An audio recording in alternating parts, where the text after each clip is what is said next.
ভোটের অনুপাতে আসন চাওয়া নতুন ষড়যন্ত্র বলে মন্তব্য করেছেন বিএনপি নেতা সালাউদ্দিন আহমেদ।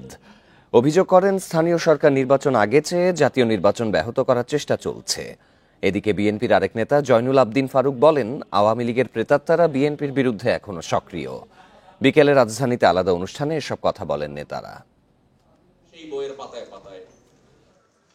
রাজধানীর মাতৃভাষা ইনস্টিটিউটে জিয়াউর রহমানের স্মারক বই ও আর্কাইভ উন্মোচনের অনুষ্ঠানে যোগ দেন বিএনপির স্থায়ী কমিটির সদস্য সালাউদ্দিন আহমেদ।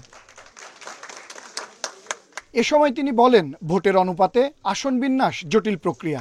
এছাড়া স্থানীয় সরকার নির্বাচন আগে চাওয়া এক ধরনের ষড়যন্ত্র বলেও মন্তব্য করেন বিএনপি নেতা।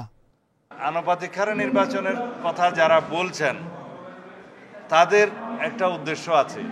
যারা স্থানীয় সরকারের নির্বাচন জাতীয় সংসদের নির্বাচনের আগে চায়, তাদের একটু উদ্দেশ্য আছে, হয় নির্বাচন বিলম্বিত করা অথবা বাংলাদেশে নির্বাচন না হওয়া। আনুপাতিক হারে নির্বাচনের ক্ষেত্রে কোন সংসদীয় এলাকার ভোটারগণ জানবেন না যে কে তাদের এমপি হবে। এদিকে বনানীতে জাসাসের কর্মী সম্মেলনে যোগ দেন বিএনপি নেতারা। সভায় বিএনপি চেয়ারপারসনের উপদেষ্টা জয়নুল আবেদিন ফারুক বলেন, তারেক রহমান ও প্রধান উপদেষ্টার বৈঠকের মধ্য দিয়ে নির্বাচন নিয়ে সংকট কেটেছে, কিন্তু আগে স্থানীয় নির্বাচন চেয়ে ব্যাহত করার চেষ্টা চলছে।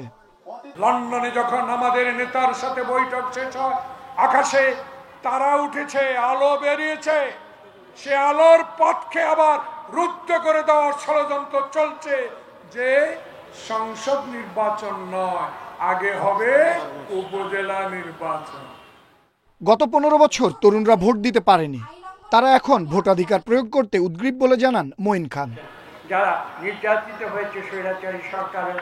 আনোয়ার সাদাত নূর, ইন্ডিপেন্ডেন্ট নিউজ, ঢাকা।